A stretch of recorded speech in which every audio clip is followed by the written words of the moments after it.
Mwiriho neza mwese abadukurikiye muri mu bice bigiye bitandukanye mwese mubasha kumva ururimi rw'ikinyarwanda turabasuhuza kandi tunabaha ikaze muri aya makuru mugiye kuba mugiramo uruhare amakuru ari kuvugwa muri iki gicamunsi amakuru aturuka mu masoko atandukanye avuga ko mu buyobozi bw'u Burundi mu buyobozi bw'u Burundi hari kutavugwa rumwe ku cyemezo cyo gukomeza kohereza cyangwa gukura ingabo z'iki gihugu ziri mu mujyi wa Baraka wo mu ntara ya Kivu y'Amajyepfo muri Repubulika Iharanira Demokarasi ya Kongo.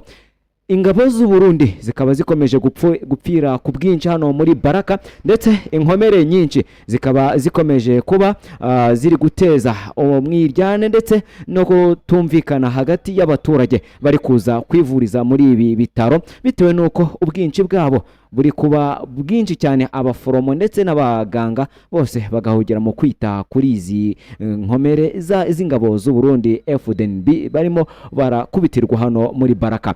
Amakuru rero tubazane ni menshi turabwira ko M23 amakuru aturuka mu ntambara ya Kivu y'Amajyepfo aravuga ko abarwanye ba AFC M23 bafatanyije n'umutwe wa MRDP twirwaneho bakomeje kwagura ibice bagenzura muri teritwari ya Fizi nyuma yo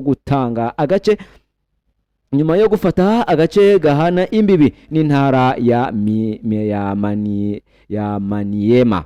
Turabwira ko nanone mu yandi makuru turabwira ko mu yandi makuru igitero cyitiriwe inyeshyamba za Mayimayi ku nkambi ya gisirikare ahitwa Kayumbo Mamba mu gace ka Mitwaba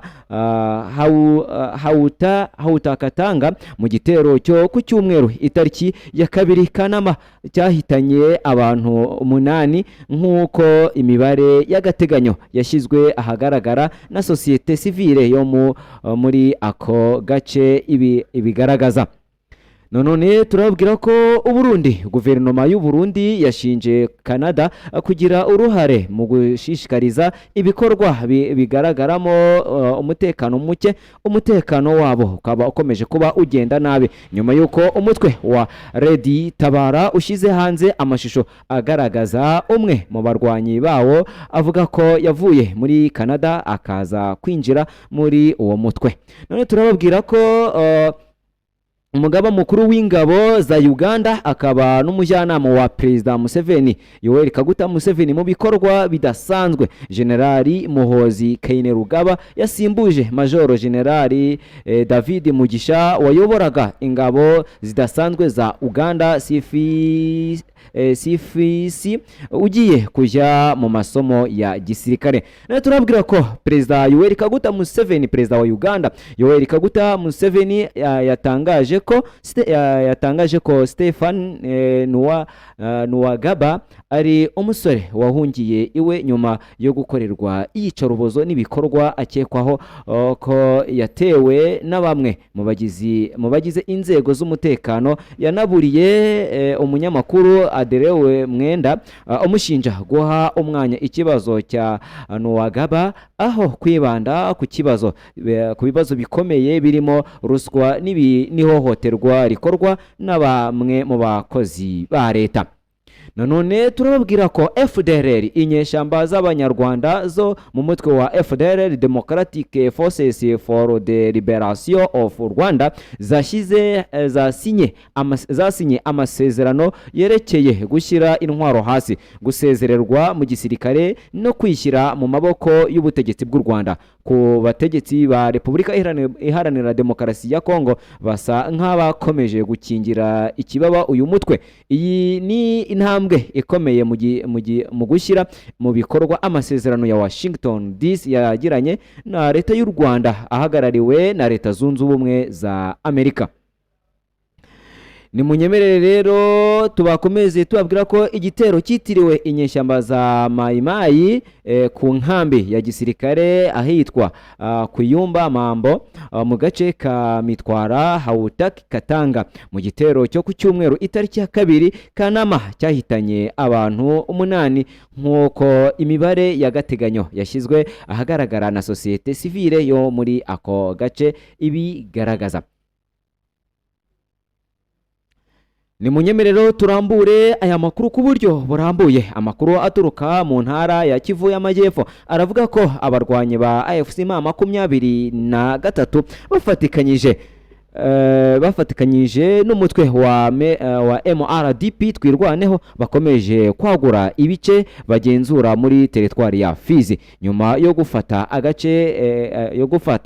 agace gahana imbibi n'intara ya Maniema.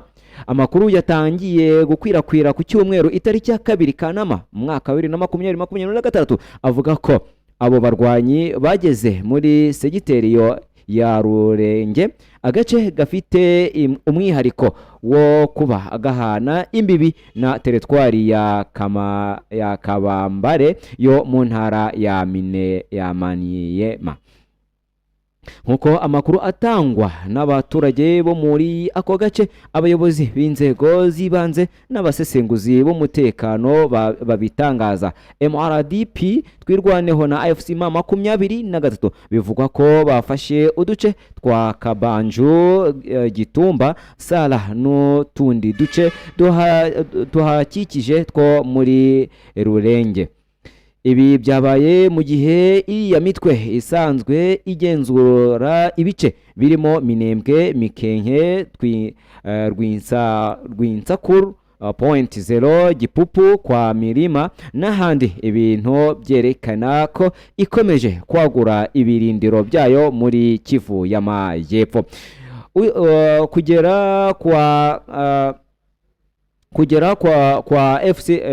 Kugera ku ntego kwa AFC M23 na twirwaneho muri Rurenge bifatwa nk'intambwe ikomeye kuko aka gace gahana imbibi n'intara ya Maniema, bityo bikaba bishobora gutuma ibikorwa by'intambara byagukira no muri iyi ntara yaba ibaye iya gatatu intambara yinjiyemo nyuma y'imyaka 5 ibera muri Kivu y'Amajyaruguru na Kivu y'Amajyepfo. Dukomeza aya makuru turabwira ko amakuru aturuka mu masoko atandukanye avuga ko mu buyobozi bukuru bw'u Burundi hari kutavuga rumwe ku cyemezo cyo gukomeza kohereza cyangwa gukura ingabo z'iki gihugu ziri mu mujyi wa Baraka wo mu ntara ya Kivu y'Amajyepfo muri Repubulika Iharanira Demokarasi ya Kongo. Amakuru avuga ko bamwe mu bayobozi b'igisirikare babona ko gukomeza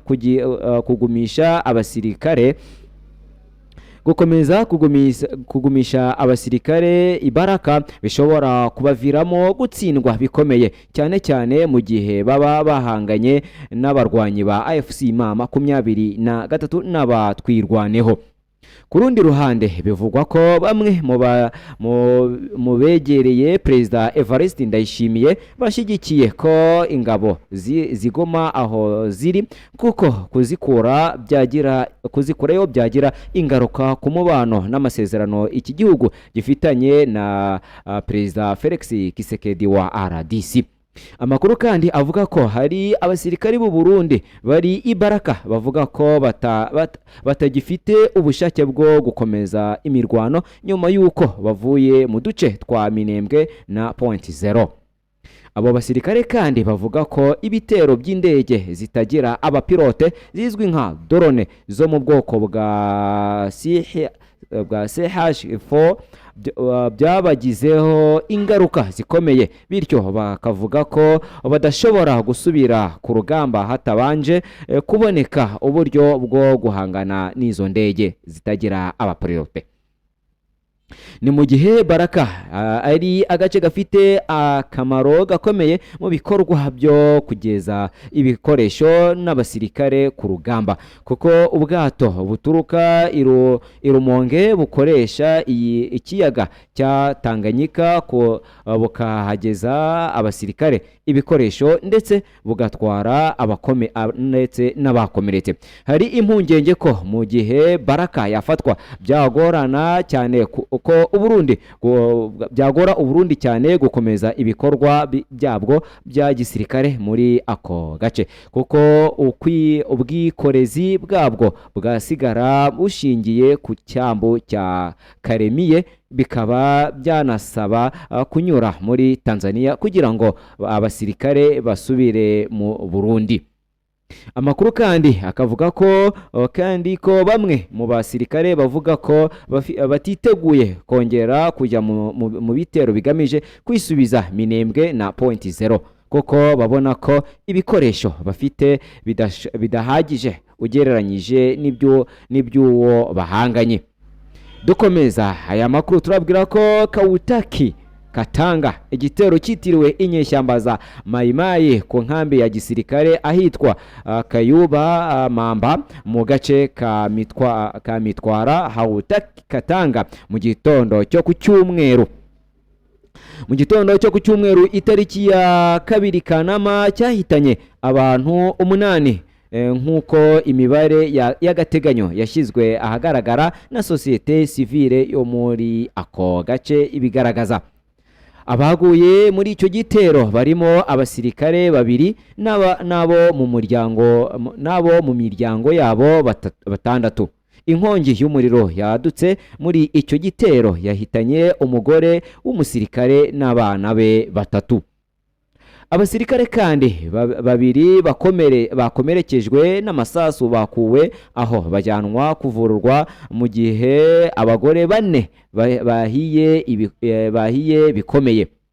Ingo nyinshi zegereye aho nazo zangiritse nk'uko inkuru dukesha Media Congo Net ivuga.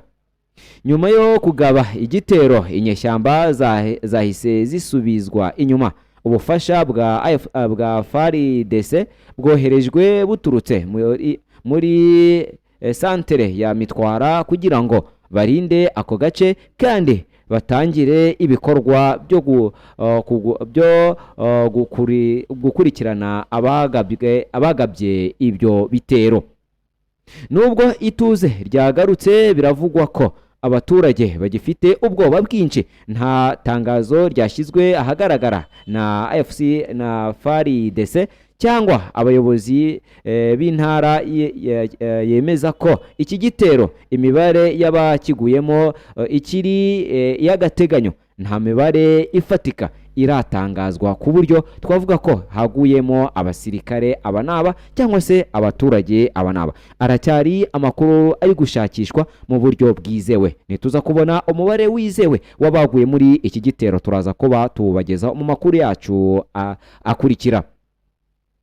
Guverinoma y'u Burundi yashinje Canada kugira uruhare mu gushishikariza ibikorwa bibangamira umutekano w'u Burundi, nyuma yuko umutwe wa Red Tabara ushyize hanze amashusho agaragaza umwe mu barwanyi bawo uvuga ko yavuye muri Canada akaza kwinjira muri uwo mutwe wa Red Tabara.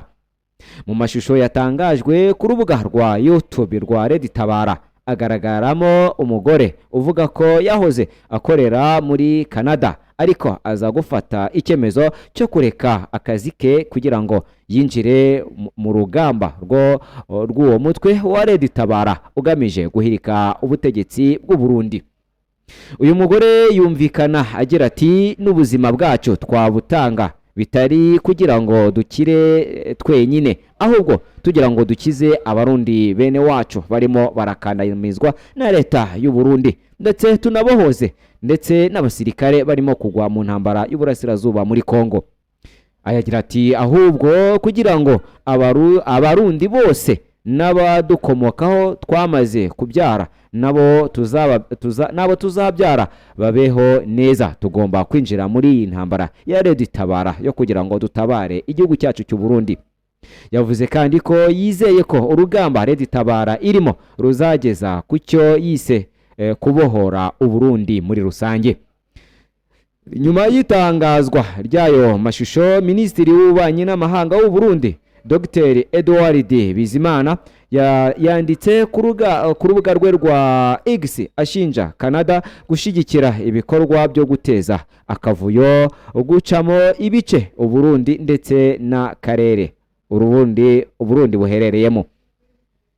Yagize ati, umurwanyi w'umunyakanadakazi wa Red Tabara agaragaza ko hari ibihugu bishishikariza umutekano muke n'amacakubiri mu Burundi no mu karere Uburundi buherereyemo. Minisitiri w'ububanyi n'amahanga w'u Burundi kandi iri Minisiteri y'ububanyi n'amahanga y'u Burundi kandi iri gukurikirana hafi abadiplomate bose bagira uruhare mu bikorwa by'ubugome, kandi hazafatwa ingamba zibakwiye kugira ngo bashyikirizwe ubutungane mu gihugu cy'u Burundi. Ubu butumwa yabumenyesheje kandi Minisitiri w'Intebe wa Canada, Minisiteri y'ububanyi n'amahanga ya Canada ndetse na Minisiteri y'Ububirigi. Ibi bibaye mu gihe Red Tabara yatangaje ko igeze ku cyo yise urwego rwa nyuma rwo kwitegura mbere yo gutangiza ku mugaragaro urugamba ivuga ko rugamije gukuraho ubutegetsi buriho no kubohora Uburundi buboshwe n'ubuyobozi. Uburundi bwikomye Canada mu gihe bunamaze igihe bwikoma u Rwanda burushinja gushyigikira Red Tabara. Mu yandi makuru tugiye kuba tubabwira tukunyarukiye muri Uganda, turababwira ko umugaba mukuru w'ingabo za Uganda akaba n'umujyanama wa Perezida Museveni ku bikorwa bidasanzwe General Muhoozi Kainerugaba yasimbuje General Majoro General David Mugisha wayoboraga ingabo zidasanzwe za Uganda za CFC ugiye kujya mu masomo ya gisirikare. Aya makuru yemejwe n'umuvugizi w'agateganyo w'ingabo za Uganda Colonel Chris Magezi kuri uyu wa gatatu Kanama muri 2026, akavuga ko kandi General Mugisha yasimbuwe na Brigadier General Asafu Mwentiese Nyakikulu wanazamuwe agahabwa ipeti rya Majoro Generali bya gateganyo. Colonel Magezi yavuze ko General Mugisha agiye kwiga amashuri ya gisirikare hanze y'igihugu atavuze amazina mu gihe kingana n'amezi nanone atagaragaje. Igisirikare cya Uganda cyashimiye Majoro General David Mugisha kuko yakoze imirimo ye neza nk'umuyobozi wa CFC ndetse kinamwifuriza amahirwe masa mu masomo ajyanye n'iby'umutekano agiyemo kwiga. Cyanashimiye kandi Acting Major General Asafu Mwentiese Nyakikulu kubwo guhabwa izo nshingano nshya, ni kinamwifuriza kuzuzuza neza izo nshingano. Acting Major General Asafu Mwentiese yari asanzwe ari umuyobozi wungirije wa CFC, ni umwanya yahawe na Perezida Museveni muri 2024 asimbuye Brigadier General Charles Bayinababo. Uyu mugabo yanayoboye brigade y'abakomando ba CFC yagize uruhare mu kugarura amahoro muri Somalia kuva muri 2012 kugeza muri 2013 no muri operasiyo yiswe Karongero muri Sudani y'Epfo muri 2013, aho OPDF yari yahawe misiyo yo gutabara abanya-Uganda bari baraheze mu keragati bitewe n'intambara yari muri icyo gihugu icyo gihe ndetse no kugarura umutekano ibaro. Majoro General David Mugisha w'imyaka 53 yabaye umuyobozi wa CFC muri Kanama muri 2022. Icyo gihe yari afite ipeti rya Brigadier General. Nyuma yaje kuzamurwa agirwa Majoro General mbere y'izo nshingano yari yarabaye umuyobozi wungirije wa CFC ndetse n'ubuyobozi bwungirije bwa diviziyo ya gatatu y'ingabo zirwanira ku butaka za OPDF.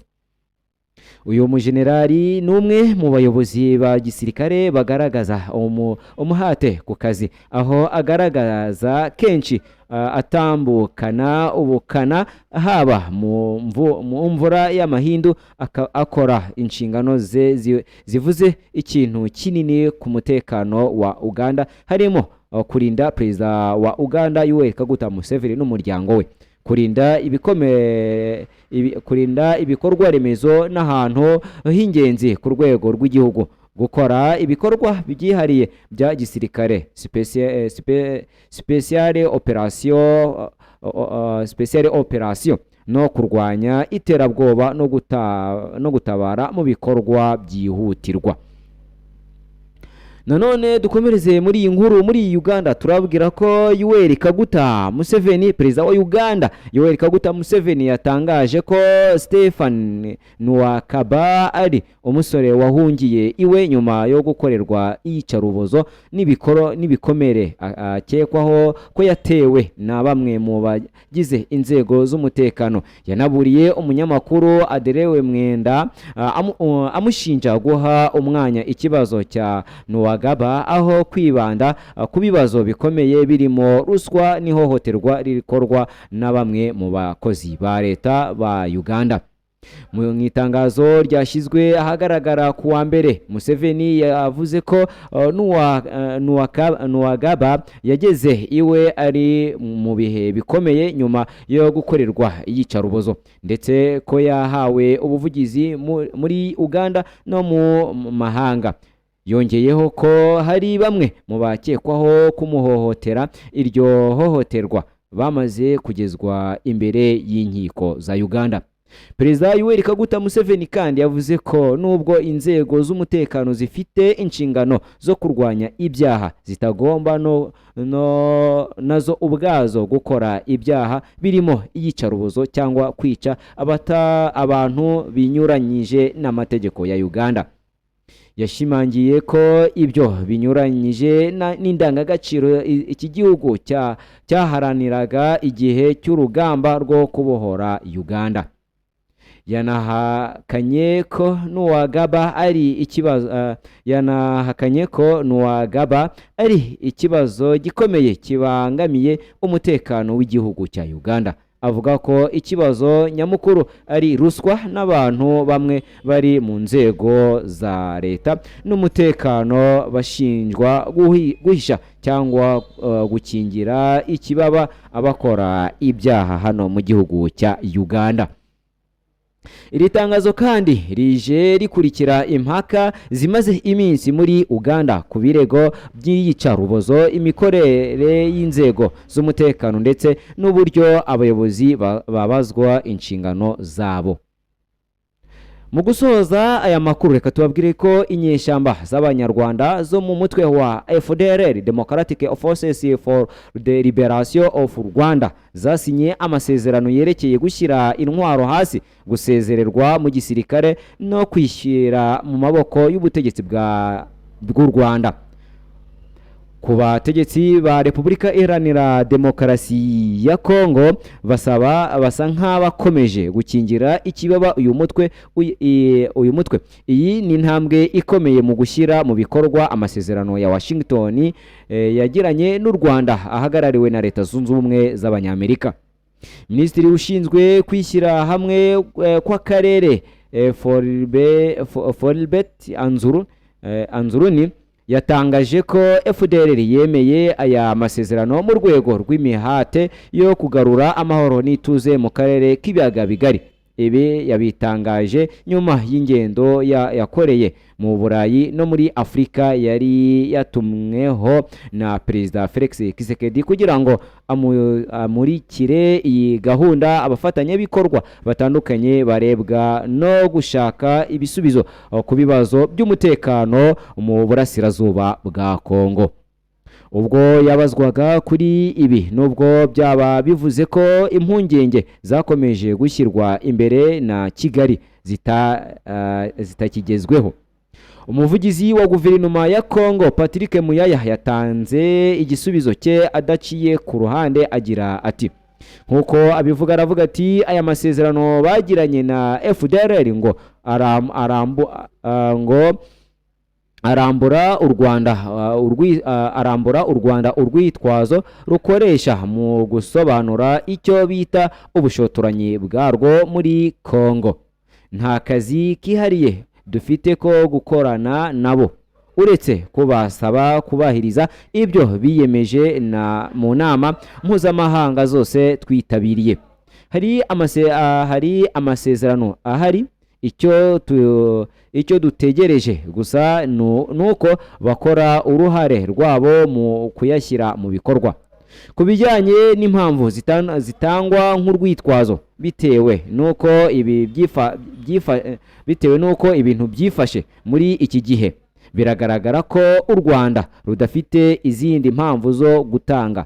Ibi byavuzwe na Patrick Muyaya mu kiganiro n'abanyamakuru cyabaye ku wa kabiri itariki ya 28 Nyakanga muri 2026.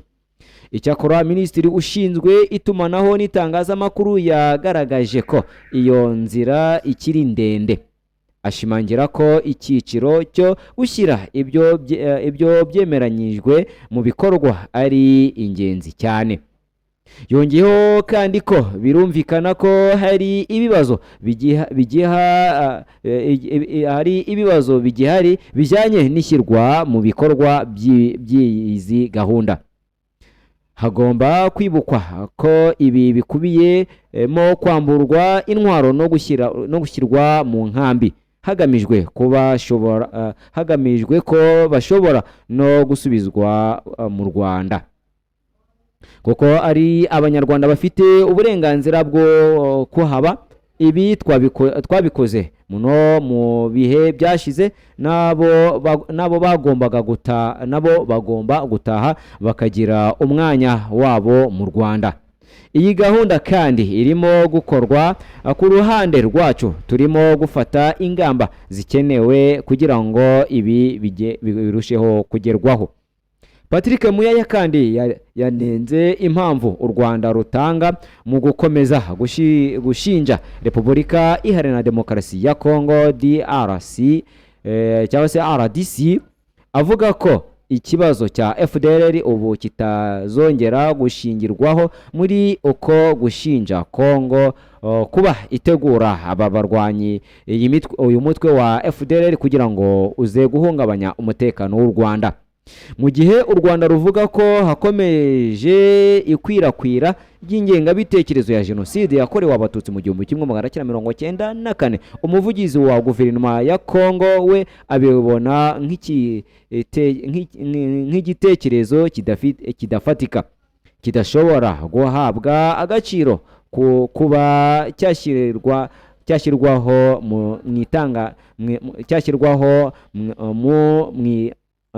mu ntambara iki gihugu gifite kirimo kurwana. Ati tuzi imitekerereze y'abari iruhande rwacu. Aha nanone nk'uko byagenze ku zindi mpamvu zikoreshwa nk'urwitwazo, tuzabashyiraho igitutu gikomeye kugira ngo bigaragare neza ko ikibazo cya FDLR bavuga kifitanye isano n'umutungo kamere wacu, amabuye y'agaciro ya Kongo. FDLR bavuga ni Abanyarwanda badafite ubushobozi bwo gukora ibikorwa bibi bashinjwa. Iyo bitaba ibyo ntibari gukomeza kuzana urwitwazo rw'ingengabitekerezo ya jenoside yakorewe Abatutsi mu 1994. Ikintu kitagira ishusho ifatika twasobanura mu buryo burambuye. Nta urarwanya ingengabitekerezo yigarurira ikindi gihugu akagumisha icyo gihugu mu buyobozi bushingiye ku byaha. Ibi byavuzwe na Patrick Muyaya. Ibi biravugwa mu gihe nta musaruro ugaragara wigeze uboneka nyuma y'umwaka umwe habayeho gusinya amasezerano ya Washington DC hagati ya Kinshasa na Kigali ku rwego rwa ba minisitiri kugira ngo